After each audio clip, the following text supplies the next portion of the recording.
할렐루야. 12월 21일 수요일입니다.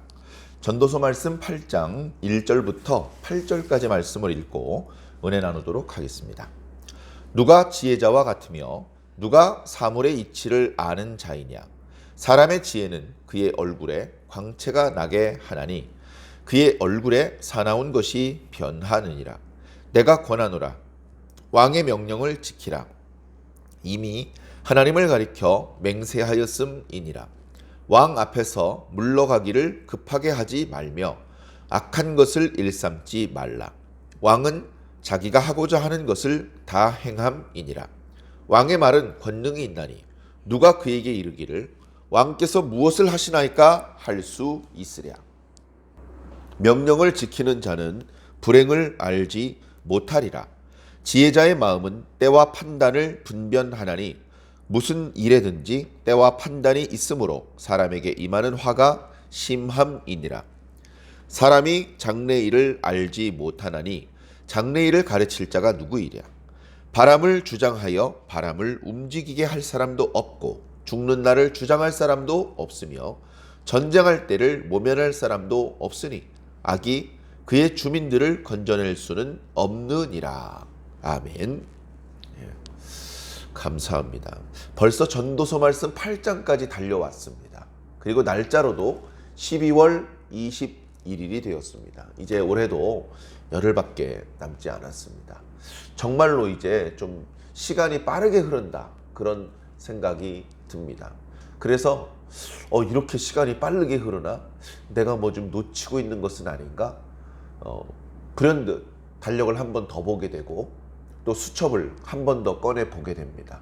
아무쪼록 연말에 불미스러운 일도 없고 또 이렇게 뭐 중요한 일을 놓치는 일도 없이 알차게, 너무 무리하거나 피곤하지 않게 그렇게 이제 그야말로 유종의 미를 잘 거두시기를 주님의 이름으로 간절히 축원드립니다. 주님과 함께라면 그 모든 것들이 가능할 것이다. 저는 이제 그렇게 믿습니다. 주님이 없는 사람도 잘 하던데요. 그렇게 말씀하시는 분도 있을지 모르겠습니다만 주님 없이 해내는 것과 주님과 함께 해내는 것은 다르죠.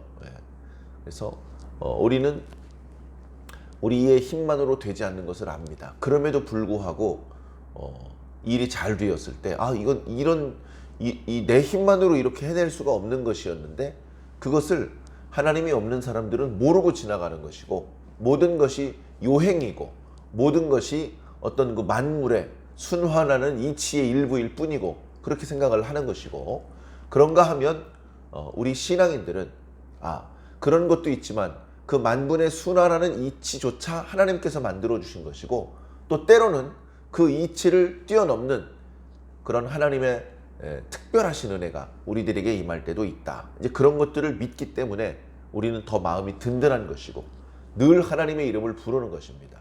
그래서 하나님께서 만들어 놓으신 만물의 순환하는 이치, 그런 것도 우리가 분별하여 깨달아 알아야 되고요. 그리고 그것을 거스를 때도 있는 더 강한 하나님의 특별 은총에 대해서도 우리들의 어떤 감각을 열어놓고 살아야 되는 것이죠. 그렇게 하나님을 향하여 마음의 문을 열어놓을 때 말씀을 읽으면서도 더 많은 감동과 또는 깨달음을 얻게 되실 줄로 믿습니다. 자, 전도서 8장 말씀인데요. 첫 구절부터 큰 질문 두 가지로 시작되고 있습니다. 누가 지혜자와 같으냐? 문법적인, 문학적인 그런 표현으로 설명하자면 수사 의문문입니다. 뭔가 자신이 하려는 말을 설명을 하고 싶은데, 더 강조를 하고 싶은데, 더 읽는 사람들에게 강하게 심어주고 싶은데 그런데 사용할 수 있는 많은 방법들 중에서 질문을 던지는 방법을 쓴 것이죠. 이 질문에 대해서는 답이 정해져 있습니다. 정말 몰라서, 궁금해서, 답을 알고 싶어서 그렇게 질문을 던진 것이 아니고요. 이미 정해진 답을 질문으로 던지는 것입니다. 답이 어디 있어? 성경에 어디 답안지가 뒤에 있나? 그런 것은 없지만 우리가 정상적인 이성을 가진 사람들이라면 이 질문의 답을 알고 있죠. 답은 뭡니까? 그런 사람은 없다. 누가 지혜자와 같으냐? 그런 사람은 없다. 누가 사물의 이치를 아는 자이냐? 그런 사람은 없다. 이렇게 이야기를 하고 있습니다. 이 질문은 우리가 어저께 묵상했던 내가 스스로 지혜자가 되려고 했었다. 그러나 지혜는 멀리 있었도다. 뭐 그렇게 고백하는 그런 말씀이 있었죠. 그 말씀에 대한 답 같습니다.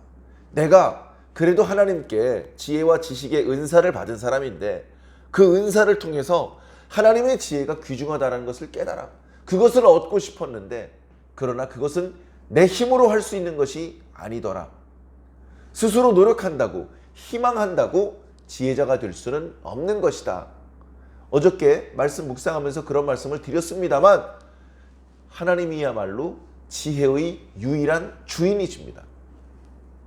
그래 어저께 욥기 말씀의 일부를 말씀드렸는데 욥이 지혜를 찾는데 도저히 찾을 수가 없어서 여기저기 이렇게 알아보는데 없습니다. 그런데 하나님께서 지혜가 어디 있는지 지혜가 무엇인지 알고 계신다라고 고백하고 있습니다. 어떻게 하나님이 아십니까? 하나님 거니까. 하나님 거니까 오직 하나님만 알고 계신 것이죠. 그 하나님께서 사람들에게 명령을 내리십니다. 너희는 여호와를 경외하라. 그것이 바로 지혜의 근본이다. 그런 말씀을 주셨죠. 참 놀라운 말씀입니다. 뻔한 말씀, 시시한 말씀이 아니고 놀라운 말씀입니다. 깜짝 놀랄 말씀입니다. 과연 우리는 얼마나 지혜가 있습니까? 과연 우리는 얼마나 하나님의 지혜를 얻기를 사모하고 있습니까? 과연 우리는 얼마나 하나님께서 가르쳐 주신 그 지혜의 말씀을 따르고 있습니까? 그런 관점에서 오늘 말씀을 또 자세히 들여다보시기 바랍니다. 먼저 시작되는 말씀은 지혜가 우리에게 유익을 준다. 지혜는 그 지혜를 가진 사람의 얼굴에 광채가 나게 한다. 얼굴에 광채가 난다고 해서요. 정말로 조도개를 들이대서 막 그래프가 올라가고 그렇지 않습니다. 그러나 얼굴이 이렇게 우울해하고 있고 속상해하고 있고 그런 얼굴은요. 우리가 얼굴에 그림자가 드리워져 있다. 얼굴이 빛이 어둡다. 이렇게 표현을 하죠. 그런데 웃고 있을 때 얼굴이 미소 띄고 있을 때 환하게 웃는다고 말하지 않습니까? 환하다는 밝단 얘기거든요. 우리가 웃을 때, 기뻐할 때, 편안할 때, 여유가 있을 때 그때 얼굴에서 광채가 나는 것입니다. 그뿐만이 아니고 그 지혜는 그의 얼굴에 사나운 것을 변하게 한다. 사납다는 말은 얼굴이 경직되어 있다는 것이죠. 경직되어 있던 얼굴 표정. 왜 얼굴이 경직될까요? 두려우니까, 당황되니까, 근심되니까 얼굴이 경직될 수밖에 없습니다. 그러나 지혜를 얻고 나면 경직될 필요가 없는 것이죠. 어떻게 될까요? 부드러워지는 것입니다. 표정이 부드러워집니다. 얼굴을 만져봤더니 딱딱했던 게 말랑말랑해졌다. 그런 뜻이 아니죠. 얼굴 표정이 부드러워졌다는 것은 여러분들이 이미 그 의미를 알고 계실 것입니다. 우리 개개인도 마찬가지입니다. 얼굴이 경직될 때도 있고 부드러울 때도 있는데 언제 부드럽습니까?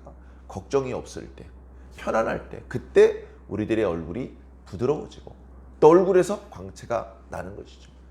보니까 그 모든 이면에는 그 바닥에는 지혜가 있더라. 지혜가 이렇게 우리들에게 유익한 것이다. 그러나 참된 지혜자는 없도다. 그렇게 말하고 있습니다. 이어지는 2절, 3절, 4절 말씀은 신하가 왕을 대하는 모습을 빗대어서 무엇이 지혜인지에 대해서 말씀하고 있습니다. 천상천하 유아독전, 석가가 지혜를 터득하고 그런 말을 했다고 하는데요. 우리는 절대 유아독존이 아닙니다. 우리 위에는 언제나 하나님께서 계십니다. 그 하나님을 왕으로 설명을 합니다. 물론 이제 실질적으로 왕으로 생각해도 되고요. 요즘 말로 하면 직장인이 사장님을 대하는 것으로, 학생이 선생님을 대하는 것으로, 자녀가 부모님을 대하는 것으로 그렇게 빗대어서 이해를 해도 크게 틀리지는 않습니다. 그러나 우리는 더 높게 하나님을 마음속으로 품고 말씀을 살펴보면 좋을 것 같습니다. 내가 권하노니 왕의 명령을 지키라. 너 이미 왕의 명령을 지키겠다고 하나님께 서약하지 않았느냐. 왕의 명령을 지키라. 크게 세 가지를 말씀하고 있습니다. 첫 번째는 왕의 명령을 지키라. 이게 지혜다. 자, 두 번째 3절 왕 앞에서 급하게 물러나지 마라. 물러난다는 것은요, 왕에게 네 그럼 저 볼일 다 봤으니까 돌아가겠습니다 이렇게 가는 그런 이제 일회적인 사건을 말하는 것이 아니고, 왕에게 부여받은 자리가 있죠. 너는 영의정을 맡도록 해라. 너는 2조 판서를 맡도록 해라. 그렇게 왕이 관직을 내리지 않습니까? 그 관직에서 물러나는 걸 말하는 거예요. 관직을 맡겨놨는데 며칠 안 돼가지고 저 그만두겠습니다. 저는 감당할 수가 없으니 사직하겠습니다. 사직하면 다른 신하에게 맡겨도 되겠죠, 물론. 그러나 왕이 그 신하를 믿고 그 신하를 사랑해서 일할 수 있는 기회를 주고 자기 곁에서 자기를 좀 도와주기를 바라고 있는데, 그렇게 말하고 쉬 물러나 버리면 왕의 마음이 섭섭하겠죠. 그렇게 만들면 안 된다는 것입니다. 왕이 있고 내가 있으면 우리는 항상 왕 가까이 나가야 됩니다. 왕의 얼굴을 한 번 더 쳐다봐야 되고, 왕의 말씀을 한 번 더 들어야 되고, 왕 가까이서 왕을 위해서 일해야 됩니다. 하나님을 위해서도 마찬가지입니다. 왕에게서 물러나는 자는 대부분 무엇하는 자들이에요? 반역을 저지르기 위해서 왕의 이렇게 눈치를 보고선 돌아가서 역적을 모의를 하는 것이죠. 뒤에 이어지는 말씀도 마찬가지입니다. 악한 일을 일삼지 마라. 왕이 싫어하는 일, 왕의 뜻과 어긋나는 일, 왕이 근심하는 일, 그런 일 하지 마라. 첫째, 왕의 명령에 순종해라. 둘째, 왕 앞에서 급하게 물러나지 마라. 셋째, 악한 일을 도모하지 마라. 이렇게 하는 것이 바로 지혜다. 그렇게 지혜롭게 하면 불행을 모르게 될 것이다. 불행을 모르게 될 것이다. 그런데 만약에 네가 그렇게 왕의 명령을 따르지 않고 왕 앞에서 급하게 물러가더니 악한 일을 도모하는 것이 발각되면 왕이 가만히 있겠느냐? 왕의 말에는 권세가 있다. 왕은 하고 싶은 걸 다 할 수 있다. 너에게 불행과 너에게 재앙이 미치게 될 것이다. 4절에 왕의 말은 권능이 있나니 누가 그에게 이르기를 왕께서 무엇을 하십니까? 당신 지금 뭐 하는 겁니까? 이렇게 감히 말할 수 없다는 겁니다. 왕이 무슨 일을 하는지 모든 신하에게 다 알려줄 필요는 없습니다. 가까이서 일하는 신하하고만 이야기할 수도 있는 것이죠. 왕이 뭔가 하고 있는데 왜 그런 걸 하는지 이해가 안 되는 신하가 와서 도대체 지금 뭐 하시는 겁니까? 이렇게 따져 물으면 귀싸대기나 맞는 거예요. 우리와 하나님과의 관계를 그냥 맘먹어도 되는 관계라고 생각하시면 안 됩니다. 하나님, 당신께서 무슨 일을 하시는지 우리가 모르겠습니다. 내가 이런 일을 하노라. 하나님께서 왜 그런 일을 하시는지 더 모르겠습니다. 그렇게 하나님께 이렇게 불경하게 접근을 하면 안 되는 것이죠. 그래서 하나님과의 관계에 있어서도 하나님의 명령을 우리가 지켜야 됩니다. 5절에 명령을 지키는 자는 불행을 알지 못한다. 왜? 불행을 만날 일이 없으니까. 그는 지혜자의 마음은 때와 판단을 분별한다. 조금 어려운 표현인데요. 언제 해야 될지, 어떻게 해야 될지를 안다는 겁니다. 그 일을 합니다. 언제 해야 될지 몰라요. 어떻게 해야 될지 몰라요.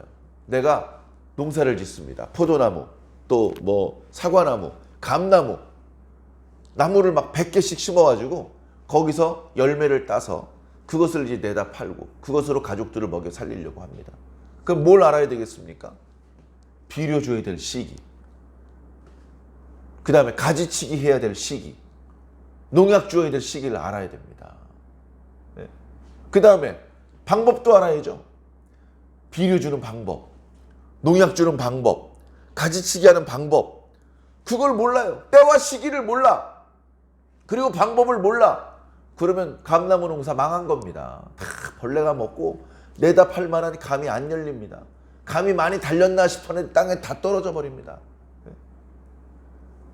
때와 판단을 분별해야 된다. 언제 해야 되는지, 어떻게 해야 되는지 그걸 알아야 된다. 그걸 모르면 늘 실수할 수밖에 없는 것입니다. 자, 이어지는 말씀 6절. 무슨 일이든지 때와 판단이 있다.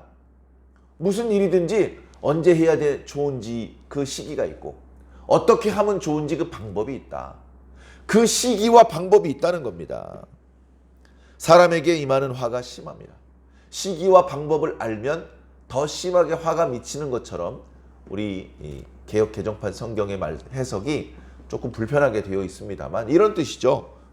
사람에게 화가 임하는 상황이 되더라도 왕의 명령을 순종하지 못해서 왕에게 진노를 사가지고 화가 미치는 순간이 오더라도 그때라도 정신을 차리고 시기와 방법을 잘 찾아서 왕에게 용서를 구하고 다시 만회할 수 있는 기회를 얻어낸다면 그 화를 모면할 수도 있다. 지혜가 필요한 것이죠. 지혜가. 자, 이어지는 말씀. 사람이 장래일을 알지 못하니 장래일을 가르칠 자가 누구냐. 그런 사람은 없다. 바람을 주장하여 바람을 움직이는 자가 있느냐. 목사님, 선풍기가 있잖아요. 선풍기로 바람을 만들 수 있죠. 자, 그러면 선풍기로 다가오는 태풍을 몰아낼 수 있습니까? 안 되잖아요. 여기서 바람은 그냥 부채를 가지고 선풍기를 가지고 만드는 바람을 이야기하는 것이 아닙니다. 그보다 더 큰 바람, 그보다 더 강한 바람을 말하는 겁니다. 내가 원하는 대로 바람의 방향과 세기를 바꿀 수 있느냐? 못한다는 겁니다. 뿐만 아니라 죽는 날을 주장할 수 없다. 죽는 날을 내가 컨트롤할 수 있습니까? 넌 원래 며칠 죽어야 되는데 내가 바꿨어. 며칠 날 죽는 걸로. 나는 며칠 날 죽어야 되는데 그거 내가 바꿨어.